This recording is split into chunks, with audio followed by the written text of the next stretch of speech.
Si je te montre cette image, alors il y a de fortes chances que tu penses immédiatement à Alex Hormozy. Maintenant, si je te montre celle-ci, alors il est probable que cela t'évoque un créateur que tu as vu dernièrement de partout, que ce soit sur Instagram ou sur Twitter. C'est bien ça, il s'agit d'Ashton Hall. Maintenant, voici un autre un petit peu plus subtil. Dis-moi ce que ça t'évoque. Il y a de fortes chances que tu penses immédiatement à Steve Jobs. Eh bien, félicitations à toi, tu viens d'expérimenter le pouvoir du personal branding. Les top créateurs et entrepreneurs à succès utilisent tous le pouvoir de leur brand comme un outil de persuasion massif, afin de devenir instantanément reconnaissable et de complètement se différencier de toute concurrence. Comme on va le voir ensemble dans cette vidéo, cela va beaucoup plus loin que simplement la façon dont ils sont habillés ou leur apparence. Ils sont maîtres dans l'art de la perception. Mais avant d'aller plus loin, demandons-nous d'abord qu'est-ce que le branding. Alors voici comment Martin Neumeyer, l'auteur de Brand Gap, donc vraiment le parrain du branding, définit ce qu'est une brand. Une marque est l'intuition d'une personne à l'égard d'un produit, d'un service ou d'une entreprise. Il s'agit d'un sentiment profond car nous sommes tous des êtres émotionnels et intuitifs, même si nous nous efforçons d'être rationnel. Une personal brand est donc comme une intuition qui est créée à travers une combinaison de compétences, expériences, valeurs et traits de personnalité qui les définit en tant qu'individu, leur permettant ainsi de se distinguer de la masse tout en influençant la façon dont ils sont perçus. Alors pourquoi est-ce que cela est si important ? Tout simplement parce qu'une personal brand est la chose essentielle qui te permet de devenir plus qu'un simple visage, nom ou apparence. Une personal brand représente des valeurs, une expertise et des aspirations fortes. Une personal brand, c'est la clé pour se démarquer dans un espace saturé, car elle te permet de connecter avec ton audience, de construire de l'autorité et de finalement influencer les décisions de ton audience tout en restant fidèle à ton propre style, message et valeurs. Alors pourquoi est-ce que le personal branding est soudainement devenu si important et si indispensable ? Eh bien, une fois de plus, notre ami Martin Neumeyer nous offre dans son livre une explication probante de ce phénomène. Il explique simplement que notre société est passée d'une économie de production de masse à une économie de personnalisation de masse. Nos choix d'achat se sont multipliés, nous sommes devenus riches en informations et pauvres en temps. Et donc par conséquent, notre ancienne méthode d'évaluation des produits et services, qui consistait à les comparer en caractéristiques et en bénéfices produits, ne fonctionne tout simplement plus. À l'inverse, c'est le degré de confiance que je ressens à l'égard du produit plutôt qu'une évaluation de ses caractéristiques ni de ses bénéfices qui déterminera si j'achèterai ou non tel ou tel produit, tel ou tel service ou telle ou telle offre. Et c'est exactement pour cette raison que lorsque de gros créateurs tels que Logan Paul avait déjà bâti une audience depuis des années et a sorti sa marque de boisson Prime, les gens se sont hâtés à l'acheter et à consommer ses produits sans passer une seconde à se demander si la qualité du produit était bonne, ni à chercher à le comparer à 15 autres options. Et on voit ce phénomène se répéter constamment avec les plus gros créateurs, que ce soit sur le marché francophone tout comme sur le marché anglophone, avec par exemple Squeezie et sa marque de boisson de kombucha, ou Iman Gadzhi avec Big Day. Tous passent par ce phénomène. Mais qu'est-ce que cela signifie pour toi en tant qu'individu à ton échelle et comment tu peux tirer parti de ce phénomène à ton avantage? La première chose à réaliser, c'est que tu as également une personal brand, même si tu n'es pas un influenceur. Que tu cherches à trouver un nouveau job, obtenir une promotion, trouver de nouveaux clients pour ton service de freelance, de coaching ou de consulting, ton succès va dépendre de ta capacité à faire en sorte que les autres reconnaissent ta valeur. Et la meilleure façon de s'y prendre est en te bâtissant ton personal branding. Le personal branding est bien plus qu'une simple apparence, style ou objet matériel. Il vient taper dans notre inconscient à tel point que même les plus petits détails vont nous permettre de distinguer chaque personal brand l'une de l'autre. Un autre élément à prendre en compte, c'est que construire une personal brand puissante n'a aucun lien avec le nombre de followers que tu as. Il a tout à voir avec ton niveau d'impact et les émotions que tu véhicules à ton audience. Une question qui nous vient rapidement en tête est quels sont les éléments visuels d'une personal brand et quels vont être leur impact. Beaucoup de gens commettent l'erreur de s'attarder sur l'aspect visuel sans réellement comprendre la signification qu'ils impliquent. Les éléments visuels de ces créateurs ne sont pas leur brand, mais une réflexion de leur brand.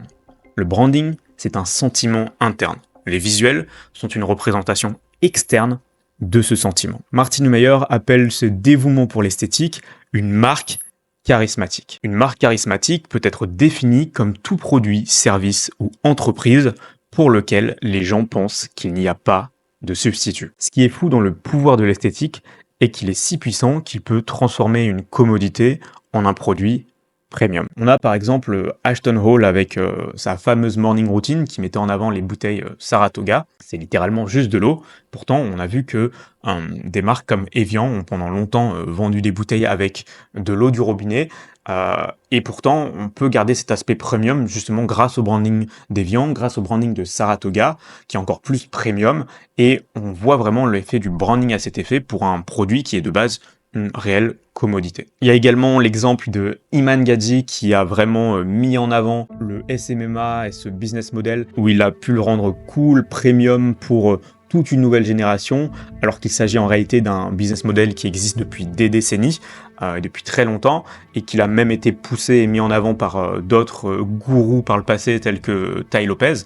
On comprend rapidement l'importance et l'effet, le pouvoir que va avoir le personal branding sur justement l'influence vis-à-vis de l'achat d'un produit ou d'un service et de la façon dont on peut transformer une commodité en produit premium. Et même pour les créateurs éducatifs, le sentiment que ton audience ressent lorsqu'ils ont l'impression d'avoir appris quelque chose de nouveau en t'écoutant, leur crée justement ce sentiment interne que tu es le type de personne qui donne sans filtre toute la valeur possible que tu puisses offrir et va créer ce pic de dopamine en eux. Évidemment, il y a énormément d'aspects qui viennent avec le fait de construire sa marque et son personal branding, mais comme tu l'auras remarqué dans cette vidéo, nous allons nous concentrer sur un aspect précis qui va être le sens de l'esthétique. Donc voyons ensemble 3 éléments visuels phares qui te permettront de construire une personal brand charismatique. Avant de passer au premier élément, il est primordial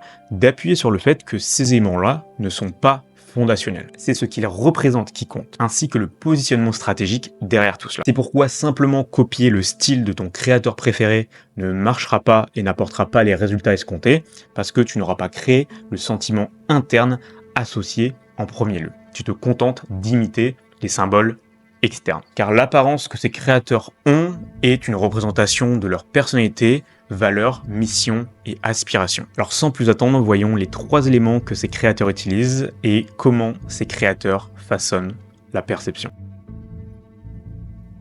Si on revient en arrière sur le début de la vidéo lorsque je t'ai montré ces différentes images, eh bien tu étais probablement directement en mesure d'identifier ces créateurs. Eh bien ce n'est pas juste l'aspect unique de leurs vêtements qui les rendent spéciales, même si le fait d'être reconnaissable est un facteur important, c'est en réalité bien plus profond que cela. Il s'agit de créer une identification instantanée. Il s'agit de façonner la perception. Lorsqu'on observe Alex Hormozi qui adopte toujours le même choix vestimentaire avec un stringer, short, casquette et une veste à carreaux, ce choix peut paraître anodin pour certains, mais cela est stratégiquement pensé.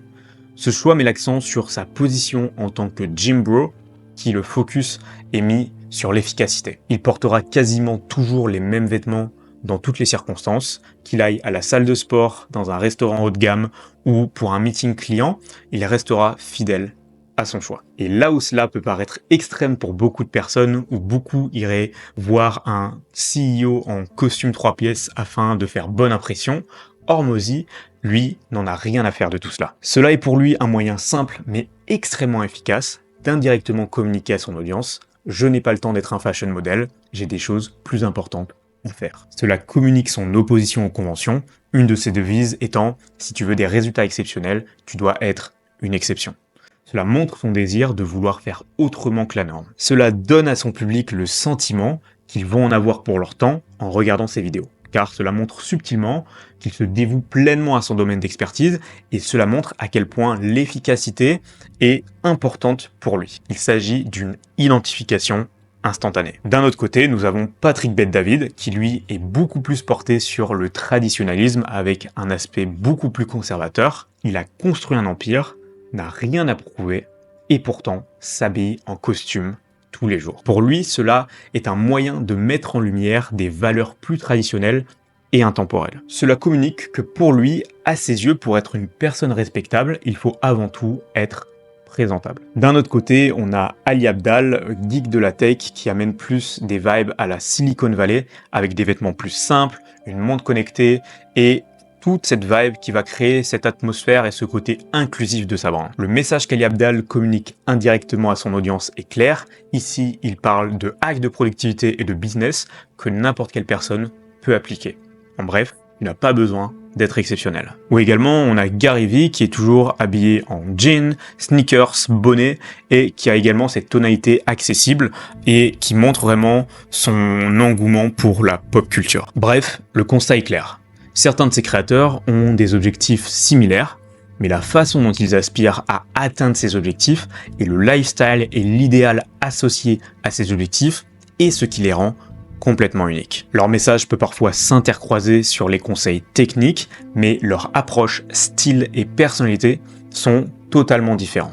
Et donc leur choix vestimentaire leur permettra par la même occasion de rapidement communiquer cela à travers leur contenu et donc d'attirer et de raisonner avec des audiences complètement différents. Et si tu n'es toujours pas convaincu qu'un élément d'apparence si anodine puisse avoir autant d'impact, il nous suffit de prêter attention au rebranding soudain de Mark Zuckerberg. Il était perçu comme le geek robotique sans émotion, souvent comparé à un alien sans âme, un espèce de génie du mal en costume corporate avec une tonalité très froide, à son effort soudain de devenir le gars cool de la cour de récré en t-shirt oversize, en créant ce ton assez décontracté, casual, aux airs de surfeur, avec un message qui crie « Je suis comme vous les gars, je suis humain, on est cool chez Meta », etc. Et pour un génie de la tech comme lui, c'est pas anodin, c'est purement un choix stratégique. Et ce rebranding de Mark Zuckerberg n'est pas passé inaperçu. Mais le dress code est loin d'être le seul moyen de façonner la perception. Ce qui nous amène à la deuxième partie,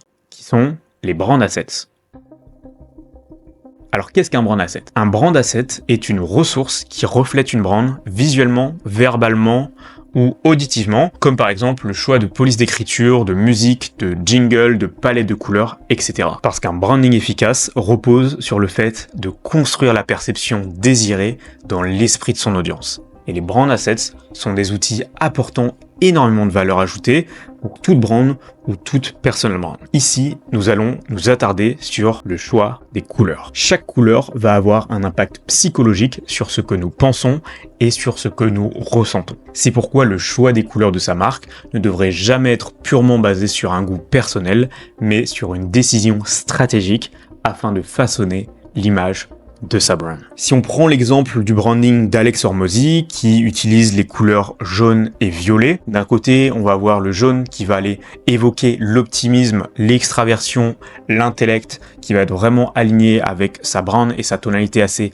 énergétique, optimiste et qui va aller vraiment apporter de la valeur. Et on va également avoir la couleur violet qui va évoquer des éléments tels que la sagesse, la richesse, l'imagination et la sophistication. Et la combinaison de ces deux couleurs va vraiment être en adéquation avec le message de sa brand. Et d'un autre côté, on va avoir quelqu'un comme Patrick Bet-David qui va utiliser des couleurs comme le bleu et le rouge qui vont aller évoquer la confiance, la loyauté, la logique et la sécurité.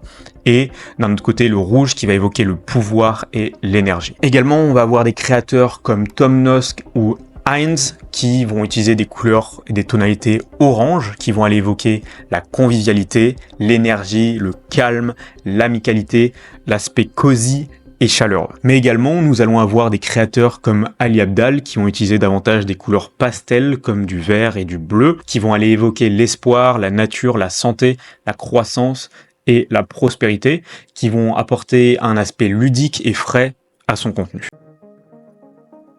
Le troisième élément va être le choix de ton setup et de ton environnement. D'un côté, on a Gary Vee avec un format assez raw, sans filtre, qui va se filmer dans le taxi ou dans ses locaux en discutant avec un employé.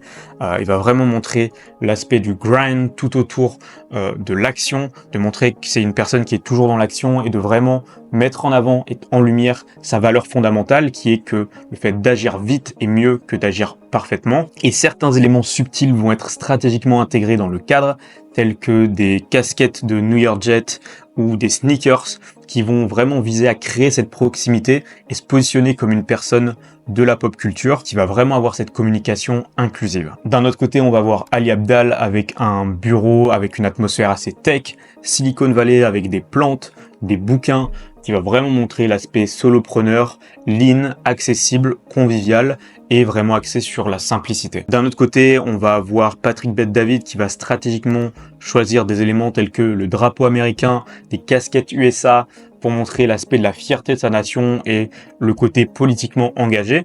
Donc ces éléments-là vont être subtilement et stratégiquement choisis pour renforcer sa brand. Également, on va avoir des créateurs comme Iman Gadzhi qui vont parfois utiliser des setups assez sombres pour créer cet élément assez premium avec des lumières de néon qui vont créer un aspect exclusif et qui va vraiment montrer l'identification de sa brand réservée à l'élite au 1%. Puis on va également avoir des créateurs tels que Tom Nosk ou Ince qui vont vraiment utiliser des studios créatifs avec l'aspect calme, good vibe, plus intentionnel et moins dans l'agitation, plus un côté réfléchi, parfois même spirituel. Mais également Daniel Dallon avec ses formats vlog, avec ses fameuses miniatures qu'on a vu passer absolument partout et que tout le monde allait recopier.